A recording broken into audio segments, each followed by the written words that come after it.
일제의 국권을 빼앗기고 식민지로 36년간 노예처럼 살다가 자유를 되찾은 지 70주년이 됐습니다.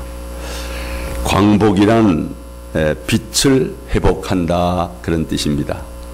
우리 민족이 36년 동안 어둠 속에 갇혀 있다가 다시 빛을 보게 된 것입니다. 해방이란 말도 쓰는데 해방이란 풀어놓는다, 그런 뜻입니다. 36년간 일제의 사슬에 묶여 고통하다가 드디어 풀어놓임을 받게 되었다는 것입니다. 1945년 8월 15일 해방의 기쁨과 감격을 무엇으로 표현할 수 있겠습니까? 아마 여기 80세 이상 된 분들은 그날을 기억을 하시겠지요. 지금 해방둥이가 70세라 그러니까 한 10살은 돼야 그래도 아마 기억을 하게 될 것입니다. 1945년 8월 15일 그날의 기쁨과 감격이 기억되시는 분들 고개 한번 끄덕끄덕 좀 해보시죠. 그렇게 많은 것 같지는 않습니다. 참 목이 터져라 만세를 불렀습니다. 일제의 만행이 그만큼 우리 민족에게 큰 고통을 준 것입니다. 그래서 아직도 일본을 생각하면 미움의 감정이 있고 참 용서가 잘 안 됩니다. 운동 경기만 봐도 그렇습니다.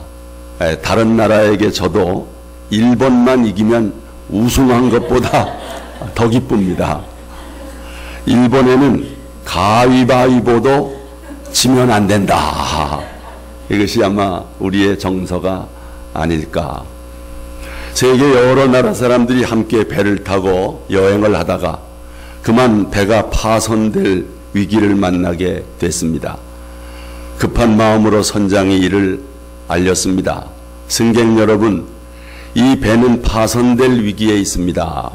배가 파손하지 않으려면 우선 배의 무게를 줄여야 하는데 무게를 줄이려면 3사람의 희생이 필요합니다. 여러분들 가운데서 자신을 희생하고 여러 사람을 구할 사람이 있으면 어서 나오십시오. 이때 영국 청년이 맨 처음 나서면서 신사의 나라 영국이여 영원하라. 그리고 바다에 몸을 던졌습니다. 그의 뒤질세라 미국 청년이 일어나더니 God bless America를 외치더니 거친 파도 위로 뛰어내렸습니다. 그 모습을 지켜보던 한국 청년 한 사람이 각오를 다지며 힘있게 나오더니 한국이여 영원하라, 대한민국 만세, 독도는 우리 땅, 큰 소리로 외치더니 힘차고 멋진 모습으로 옆에 있는 일본 사람을 번쩍 들어 바다에 던졌습니다. 엄청들 좋아하시네요. 오늘 본문 말씀은 예수님께서 나사렛 회당에서 복음 전도를 시작하실 때 이야기입니다.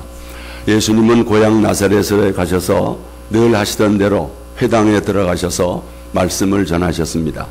이때 주님은 메시아 예언의 말씀인 이사야서를 서서 읽으셨습니다. 이때 읽으신 말씀이 이사야서 61장, 바로 이 말씀이죠. 다 같이 주 여호와께서 나를 성령으로 충만하게 하셨으니 나를 택하여 보내셨다. 그가 나를 보내신 것은 마음 상한 자를 고치고 포로된 자에게 자유를, 갇힌 자에게 석방을 선언하며 아멘. 이 말씀을 읽으시며 예수님께서 이렇게 말씀하셨습니다. 오늘 본문, 이에 예수께서 그들에게 말씀하시되 이 글이 오늘 너희 귀에 응하였느니라. 바로 이 글이라는 게 이사야서 61장이죠. 이게 무슨 말씀인가? 이제 읽은 이사야서의 예언의 말씀이 오늘날 너희에게 이루어졌다. 그렇게 예수님 말씀하신 겁니다. 700년 전 이사야 선지자의 예언이 지금 예수님을 통해서 성취되었다. 그런 말씀입니다. 이 시대 영성의 거장 유진 피터슨이라고 하는 사람이 메시지 성경에서 이 구절을 이렇게 번역했습니다. 방금 너희가 들은 말씀이 역사가 되었다. 이 성경 말씀이 바로 지금 이 자리에서 이루어졌다. 이사야 선지자의 예언대로 예수님이 메시아로 오셔서 이 땅에 메시아로 오셨음을 증거하는 그런 말씀이죠. 그러면 메시아로 오신 예수님의 중심 사역은 무엇인가? 예수님의 메시아 사역의 첫 번째는 가난한 자에게 복음을 전파하는 일이었습니다. 우리 본문 18절 다시 한번 읽겠습니다. 주의 성령이 내게 임하셨으니 이는 가난한 자에게 복음을 전하게 하시려고 내게 기름을 부으시고 아멘. 예수님께서 복음 사역을 시작하실 때 가장 먼저 관심을 가지신 그 대상이 누구라는 거예요? 가난한 자라는 거예요. 그래서 주님은 당시 소외당하고 가난하고 배고픈 군중들에게 오병이어의 기적을 베푸시고 또 그들에게 하늘의 복음을 전해주셨습니다. 목자 잃은 양과 같은 그들을 긍휼히 여기시면서 돌봐주셨습니다. 또한 물질적으로 가난한 자뿐만 아니라 육체적으로 가난한 자도 있지요. 육신이 허약한 자, 병든 자 또한 가난한 자입니다. 예수님은 그런 사람들의 병을 고쳐주시고 복음을 전해주심으로 새로운 삶을 살게 하셨습니다. 이것이 메시아로 오신 예수님의 중요한 사역입니다. 왜 가난한 자에게 먼저 복음을 전하셨는가? 가난한 사람은 복음을 받아들일 마음의 준비가 됐다는 것입니다. 자신의 무능력을 깨닫고 하나님만 신뢰합니다. 마치 절박한 환자처럼 의사 되시는 예수님 앞에 나와서 주님의 긍휼을 구하는 사람입니다. 가나안 여인이 그랬고 세리장이었던 삭개오가 그런 마음으로 주님께 나왔고 또 뽕나무 위로 올라갔습니다. 가난한 사람은 겸손히 엎드려서 하나님께 간구하는 사람이라. 이런 말씀이 있습니다. 잠언서에 다 같이 가난한 사람은 간청하듯이 말하지만 부자는 거만하게 대답한다. 여러분의 이해를 돕기 위해서 현대인의 성경을 제가 자주 인용합니다. 가난한 사람은 아주 간청을 한다는 거지요. 그래서 예수님이 바로 이런 사람에게 먼저 복음을 전하셨다. 예수님은 후에 산상수훈에서 이렇게 말씀하셨어요. 다 같이 마음이 가난한 사람들은 행복하다. 하늘나라가 그들의 것이다. 이 가난하다고 하는 것을 조금 더 구체적으로 마음이 가난한 자, 심령이 가난한 자 이렇게 말씀하셨습니다. 그러니까 마음이 가난한 자란 영적인 배고픔을 느끼는 그런 사람입니다. 자신의 심령이 비어있음을 깨닫고 그것을 채우기 위해서 하나님 앞에 나오는 사람입니다.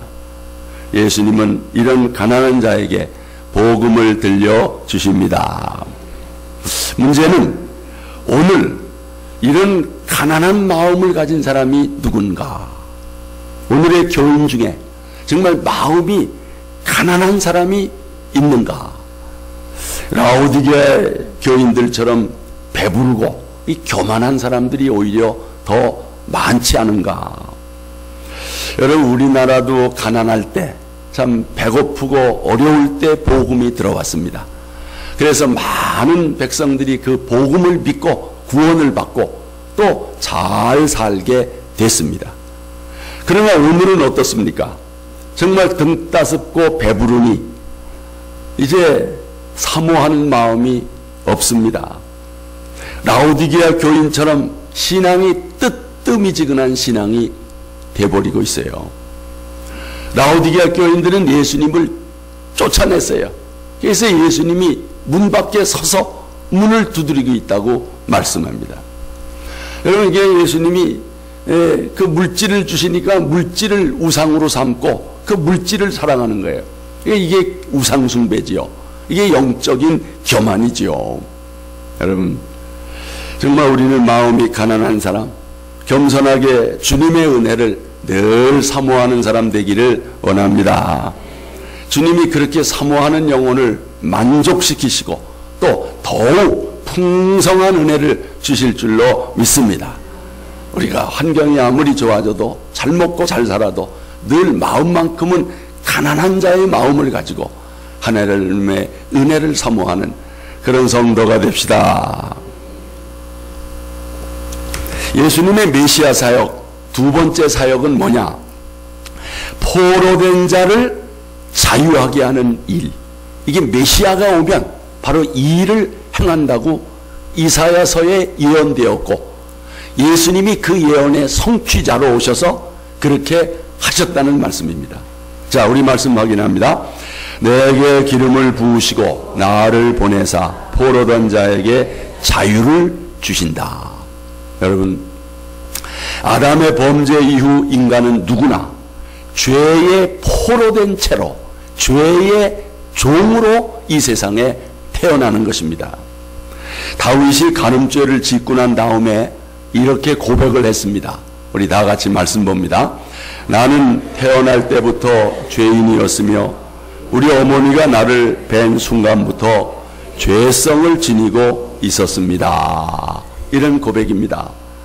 이 죄성을 원죄라고 그래요. 원죄. 네.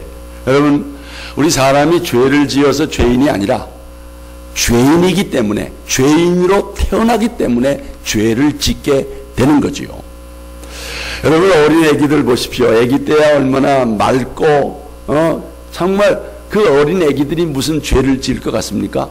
그러나 조금 커가면 이 성질이 나오고 이 죄성이 드러나는 거. 그러니까 날 때부터 원죄를 가지고 태어난다는 거, 죄의 포로된 자로 태어난다는 말은 맞는 거지요. 예. 사도 바울은 죄의 포로됨의 상태를 이렇게 고백을 했습니다. 자, 말씀 봅니다. 나는 내가 바라는 선한 일은 하지 않고 원치 않는 악한 일을 하고 있습니다. 만일 내가 원치 않는 것을 한다면 그것은 내가 아니라 내 속에 있는 뭡니까? 죄라는 거예요. 참 바울이 자신을 봐도 이상하다는 거예요.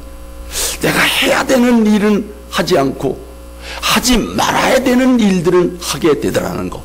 그건 뭐 때문이라고요? 죄의 종이었기 때문이라는 거예요. 그러니까 이 죄의 종이니까 내 의지대로 안 되는 겁니다. 예. 하고 싶은 일, 마땅히 해야 할 일은 못하고, 내가 원치 않는 일, 이렇게 해서는 안 되는데 하면서도 그 일을 하게 된다는 거죠. 뭔가에 사로잡히고 포로되어 있는 자신의 모습을 토로하는 것입니다. 여러분, 현대의학은 이런 상태를 가리켜서 중독이라 이렇게 말해요. 중독. 네. 중독과 은혜라는 책을 쓴 정신의사요 영성 지도자였던 제랄드 메이라는 사람이 이 땅에 살고 있는 사람들의 98%는 무엇인가 중독되어 있다, 이렇게 말을 했어요. 몇 프로가? 98%가 무언가 매여 있고 무언가 포로되어 있고 중독되어 있다. 그런 면에서 본다면 여러분은 중독되어 있어요? 안 돼 있어요? 난 아닙니다. 그렇게 장담할 사람 있습니까? 나는 자유합니다. 네? 여러분은 무엇에 포로되어 있습니까? 무엇에 여러분 중독되어 있습니까? 한번 자신을 돌아보십시오. 예. 하고 싶은데 안 되는 일이 있습니까? 안 해야 되는데 자꾸 하게 되는 일이 있습니까? 그게 중독된 거죠. 이러면 안 되는데 하고 이걸 자꾸 끊으려고 해도 또 나도 모르는 사이에 자꾸 이게 하게 되는 거, 그걸 중독이라 그래요. 거기에 뭔가 포로되어 있다. 그렇게 제가 그냥 수요일만 되면 수요 예배에 나오세요. 나오세요. 문자를 보내는데 여러분 문자 다 받아보십니까? 근데도 못 나오셔요. 왜 못 나오십니까? 그게 여러분의 의지입니까? 나는 안 가리라. 나는 안 간다. 이게 의지입니까? 아니면 무슨 환경 때문입니까? 그런 사람이 있겠지요. 아유, 목사님, 난 가고 싶은데 직장에서 나오면 몇 시예요? 늦어서 못 가요. 뭐 이런 사람이 있겠죠. 그러나 대부분이 뭔가에 포로되어 있기 때문에, 뭔가에 묶여 있기 때문에 마음은 아닌데 뛰쳐나오지 못하고 있다. 저는 그렇게 보는 거예요. 그것도 여러분이 뭔가 중독되어 있기 때문에 자유롭게 행동하지 못하는 것입니다.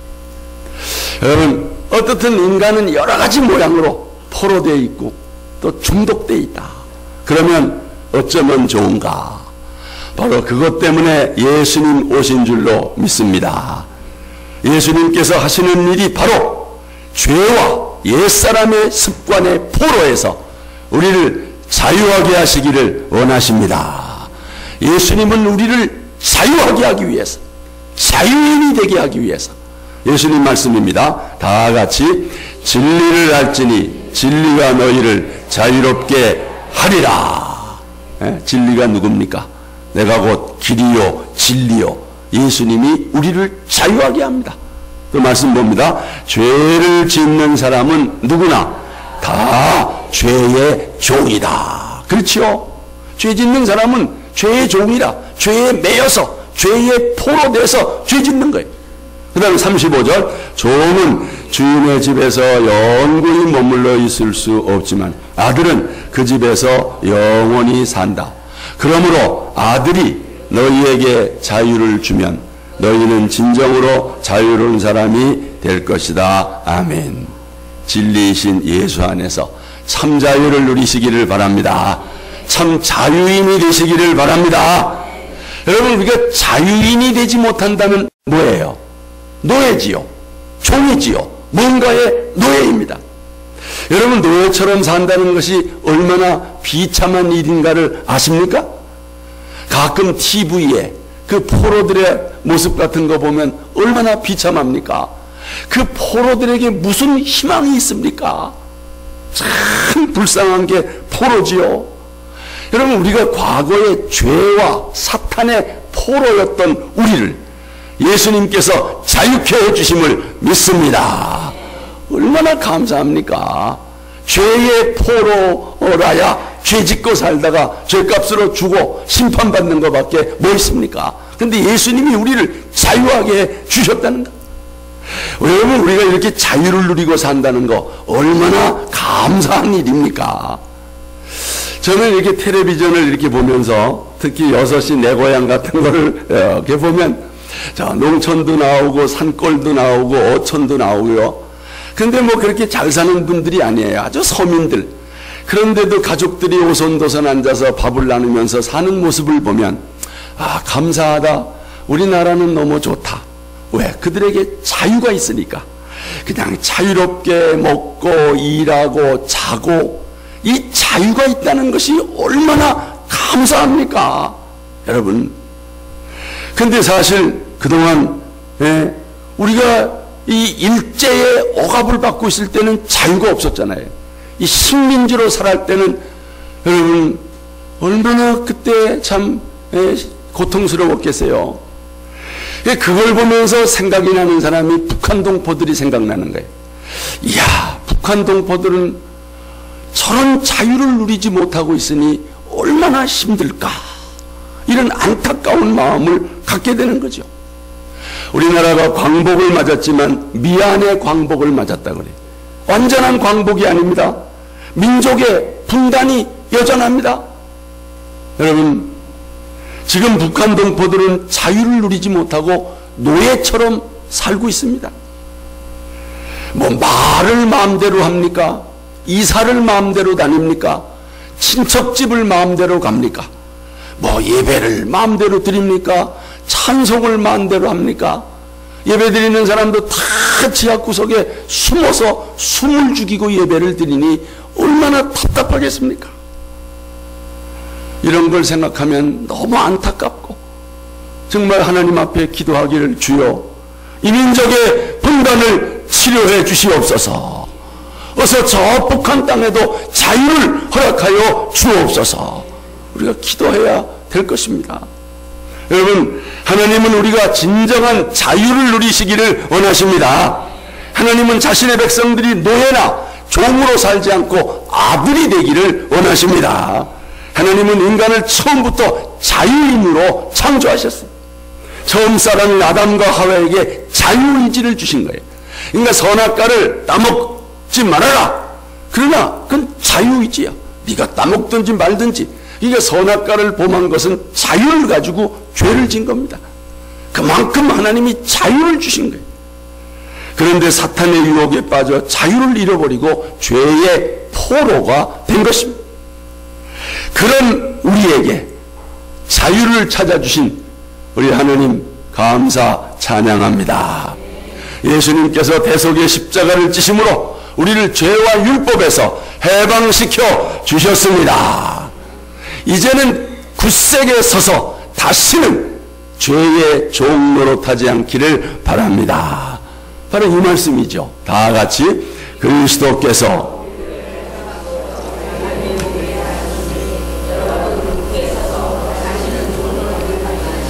여러분, 자유를 잃지 않으려면 굳게 서야 됩니다. 다시는 자유 아니면 죽음을 달라 그러잖아요. 자유가 그렇게 중요한 거예요. 여러분, 근데요, 자유를 남용하면 그게 방종이 됩니다. 이제 자유다, 내 맘대로다, 남의 따붙이고 내 맘이다, 그렇게 할 수 있습니까? 방종도 안 됩니다. 예. 죄의 포로가 되었던 우리를 자유인이 되게 해주신 주님을 찬양합니다. 이 자유를 잘 지켜야 하는 거예요. 예수님이 오신 것은 포로된 자를 자유케 하시기 위해 오셨다. 예수님의 메시아 사역 세 번째, 눈먼 자를 다시 보게 하는 일입니다. 자, 말씀 봅니다. 나를 보내사 포로된 자에게 자유를, 눈먼 자에게 다시 보게 함을 전파하며 눌린 자를 자유롭게 하고. 아멘. 예수님은 말씀하신 그대로 눈먼 소경들을 안수해서 눈을 뜨게 해주셨습니다. 그러나 예수님은 육신의 소경된 자를 고쳐주면서도 영적인 소경에 대해서 더 관심을 가지셨습니다. 요한복음 9장에서 날 때부터 소경된 자를 이 진을 침으로 이렇게 해가지고서 눈에다 발라서 실로암 못에 가서 씻으라 그랬더니 깨끗이 나았습니다. 바로 그때 주님이 이런 말씀을 하셨어요. 다 같이, 내가 심판하러 이 세상에 왔으니 보지 못하는 자들은 보게 하고 보는 자들은 맹인이 되게 하려 함이라 하시니, 바리새인 중에 예수와 함께 있던 자들이 이 말씀을 듣고 이르되 우리도 맹인인가? 예수께서 이르시되 너희가 맹인이 되었더라면 죄가 없으려니와 본다고 하니 너희 죄가 그대로 있느니라. 이 무슨 말씀입니까? 예수를 배척하는 바리새인들이야말로 영적인 소경이다. 본다고 하면서도 못 보니까, 하나님의 아들을, 메시아를 못 알아보니까. 여러분, 보지 못하고 말하지 못하고 듣지 못하는 삼중고의 인생을 살았던 헬렌 켈러, 이런 말을 했어요. 소경으로 태어나는 것보다 더 비참한 것이 있다. 아니, 소경으로 태어나는 것보다 더 비참한 게 뭘까요? 그것은 눈을 가지고도 미래를 보지 못하는 거다. 죄는 우리의 자유를 빼앗아갈 뿐 아니라 우리의 눈을 멀게 합니다. 눈이 멀게 되면 하나님도 못 봅니다. 미래를 보지 못하고 방향 감각을 상실하여 방황하는 삶을 살게 되는 거죠. 여러분, 2000년 전에 사울이라는 청년이 있었습니다. 율법의 지식이 해박했고 유대교의 열심이었습니다. 당시 가마리엘이라는 대학자의 문화생이었고 장래가 촉망되는 청년이었습니다. 행위로는 완벽주의를 추구하며 자기 의로 충만한 젊은이였습니다. 그러나 그는 자신이 영적인 소경임을 깨닫지를 못했어요. 그래서 하나님을 위한 열심을 내었지만 오히려 하나님의 뜻을 거스리는 삶을 살았습니다. 하나님을 위한다고 하면서 예수 믿는 사람들을 핍박했고 전도자 스데반 집사를 죽이는데 앞장섰습니다. 여러분, 눈먼 사람이 열심을 내면 많은 사람들이 고통을 당하게 됩니다. 그런데 이 사울이 다메섹으로 가는 길에 예수님이 임하셨어요. 사울이 당신은 누구십니까? 그랬더니 예수님이 나는 내가 핍박하는 예수다. 그때 사울이 예수님을 인격적으로 만나는 경험을 했습니다. 그리고 아냐리라는 사람이 안수하자 눈에서 비늘 같은 것이 떨어지면서 눈이 열렸습니다. 비로소 영적인 눈이 열렸습니다. 이 눈이 열리자 이제껏 보지 못하던 세계가 보이기 시작합니다. 영원히 보입니다. 영원한 천국이 보이기 시작하십니다. 자신이 핍박하던 그리스도인들이 진정 하나님을 사랑하는 하나님의 참 백성임을 보게 됐습니다. 자신이 얼마나 어리석은 삶을 살았는지 보게 됐습니다. 그리고 자신을 향한 하나님의 계획, 이방인의 사도로 너를 쓰리라, 이 계획도 보게 됐습니다. 그가 바로 위대한 사도 바울이 됐습니다. 다시 보게 하는 거예요. 눈먼 자를 다시 보게 하시는 주님께서 여러분, 우리 모두를 다시 보게 하사 사도 바울처럼 귀하게 쓰실 수 있기를 축원합니다. 마지막 예수님의 메시아 사역 마지막 네 번째는 뭡니까? 눌린 자를 자유롭게 하는 일입니다. 우리 말씀 18절 다 같이 읽겠습니다. 주의 성령이 내게 임하셨으니 눈먼 자에게 다시 보게 함을 전파하며 눌린 자를 자유롭게 하고. 이 눌린 자를 자유롭게 한다. 예수님께서 죄의 포로가 되어 세상 근심과 걱정에 짓눌려 고통당하는 자에게 자유와 평안을 주시러 오셨다, 그런 뜻입니다. 여러분, 대부분의 사람들이 원치 않는 것에 눌려 살고 있는 거 맞지 않습니까? 이 눌리는 거, 다른 말로 표현하면 이게 스트레스예요. 스트레스. 거기 눌려 사는 거예요. 사람들마다 엄청난 스트레스에 눌려 살고 있습니다. 이 스트레스가 누름으로 병이 되고 그리고 기쁨도 즐거움도 없는 삶을 사는 거죠. 예수님은 이런 눌린 자를 자유케 해 주십니다. 근심, 걱정, 스트레스로 인해 고통당하는 자에게 진정한 자유를 주시기를 원하십니다. 우리나라는 30년 동안 일본의 식민지로 압제를 받고 억압을 당하고 짓눌려 살다가 해방을 맞이했습니다. 하나님께서 해방을 주신 거지요. 뭐 우리 힘으로 해방을 얻지 못하지요. 우리나라를 일제의 압제에서 자유케 해주신 하나님을 찬양합니다. 20세기의 세계를 침략전쟁으로 피비린내 나게 하고 수많은 생명을 앗아가게 한 대표적인 두 나라가 독일과 일본입니다. 아시아는 일본이, 독일은 유럽을 피로 물들였습니다. 그런데 이 두 나라가 전쟁에서 패망한 후에 틀린 점이 있어요. 독일은 진실을 밝히려는 일에 열심히 있었습니다. 일본은 열심히 감추려고 했던 거죠. 독일은 진심으로 사죄했고 일본은 진심으로 사죄하지 않고 있습니다. 독일의 나치가 유대인을 가장 잔인하게 학살한 장소가 어디입니까? 맞아요. 폴란드의 아우슈비츠 강제 수용소입니다. 여기서 유대인들을 잡아다가 독가스로 죽이고, 근데 여러분 지금 그곳에는 독일 정부가 권장을 해서 독일의 젊은이들이 단체로 교락을 갑니다. 부끄러운 그들의 조상들의 죄상을 보게 하기 위해서, 조상들이 얼마나 못되고 얼마나 잔인한 짓을 했는가를 그 젊은이들이 보고 체험 학습장으로 삼고 있습니다. 얼마나 참 독일 사람들이 대단합니까? 역대 독일 총리들마다 그곳에 가서 무릎을 꿇고 머리를 숙여 눈물을 흘리면서 진심으로 사죄를 합니다. 얼마나 진심으로.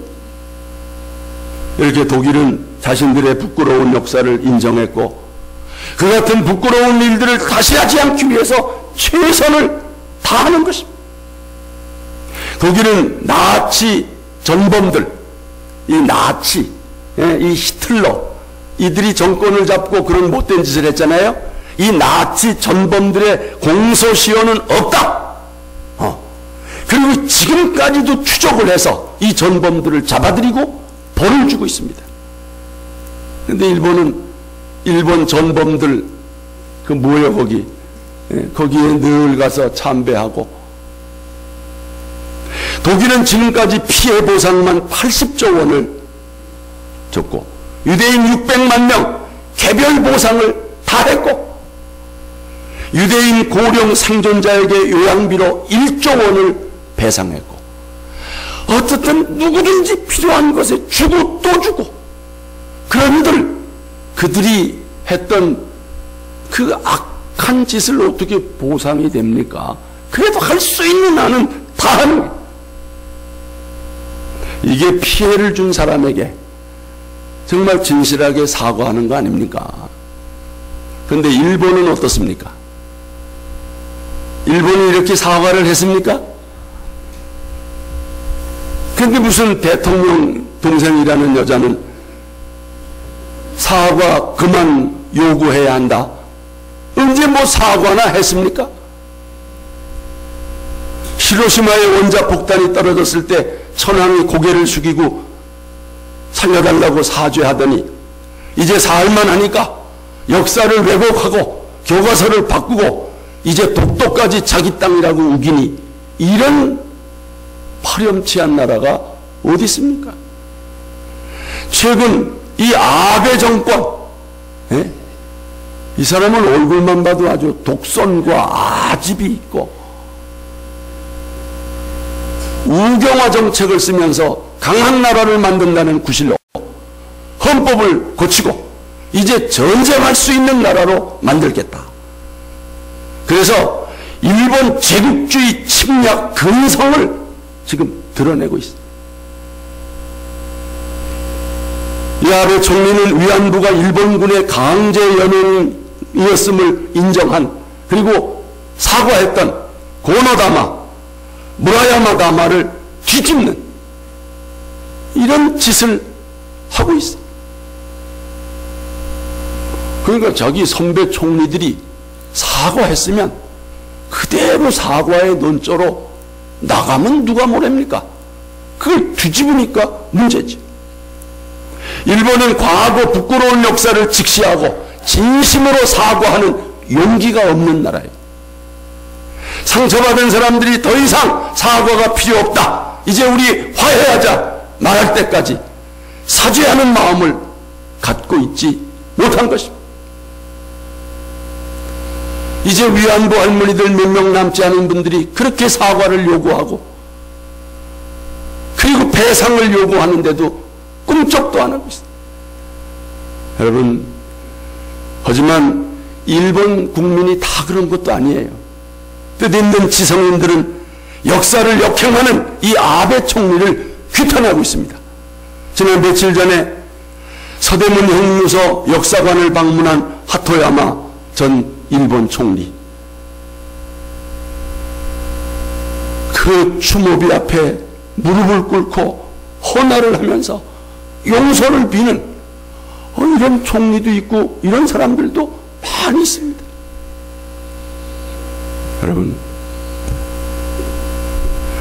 이런 아베 총리의 태도를 하나님이 기뻐하시겠습니까? 하나님이 역사의 주관자가 되십니다. 하나님 앞에 진실해야죠.